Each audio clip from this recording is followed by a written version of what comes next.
Hey y'all, it's Laura and welcome back to a new series. This one's all about embellishment clusters, which is something that has been highly requested. So this is a quick 6 video series and I'm going to be going over the 5 types of embellishment clusters that I make the most often. And then the 6th video will discuss positioning of clusters, which is something that I know a lot of you have had questions about, and I have some very easy ways to think about how to put your clusters around your photos and around your layout in general. Now, I do find it easier to create playlists to keep all of these series intact in one place so you can find them easily. So if you go to my profile, and there's a little bar across the top that has home, videos, etc.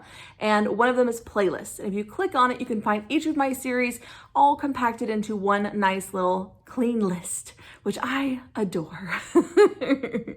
So there will be a full playlist for this series as well. So if you've missed any of the videos, you can go back and check those out. Now, as this is the last video in the series, let's jump over to the desk and look at positioning of embellishment clusters. So for our last video of this clustering of embellishment series, I want to talk about positioning of the embellishments instead of just their shape.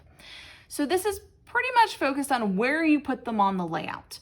A couple of ideas I thought I would share and examples are positions that I use fairly often. I tend to keep my embellishments really close to the photos because I want the focus to remain there. You don't have to do that, and I do have some examples where I've not done that. But for the most part, at least the largest cluster, I generally keep very close to the photos. Now, this is an example of a diagonal placement. So I've gone one big cluster here. It's a little bit more horizontal, but there's a little bit of loose mixed in, so you can have a little bit of fun and mix the clustering styles together. And then I have another one here. So these bows are acting as the anchors for these clusters, and so it helps to guide your eye when you have like items in each cluster. You don't have to, but it does help to make it feel cohesive on the page and help guide your eye. Your eye automatically wants to find a match. So I have one in the top right, I have one in the bottom left, grouped around my photos. This is a diagonal. This is an example of a vertical.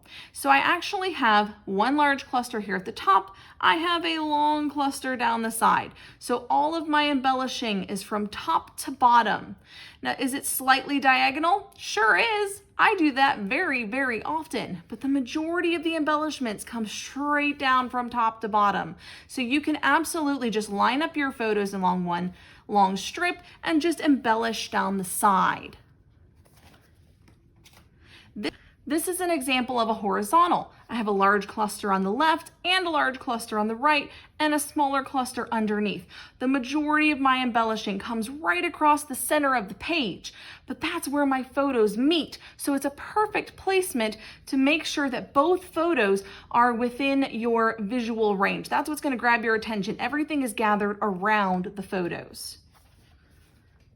Here's an example of a triangle. So like I said, I don't always put all of my clusters right next to the photos. In this case, I have a large cluster here, a medium cluster here, and a smaller cluster here, and they create what's called a visual triangle, right? 3 angles, 3 sides, that's a triangle.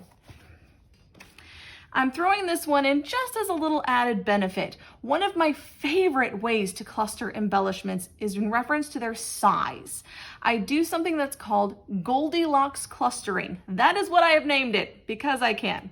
I like giving clever names to things. In this case, we have a large cluster, we have a medium cluster, and we have a smaller cluster. And this is a fun way to create dynamic clustering on your layouts that are a little bit more interesting to see because they're not all exactly the same. Now, as this wraps up our series on clustering, I have included a Creating Clusters Guide PDF.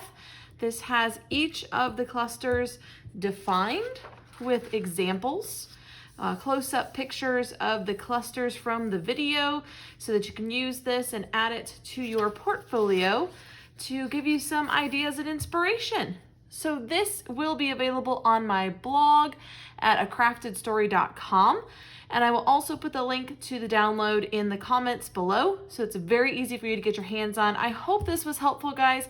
Be sure to let me know what you think in the comments below. And what should our next series be about? Until next time, bye.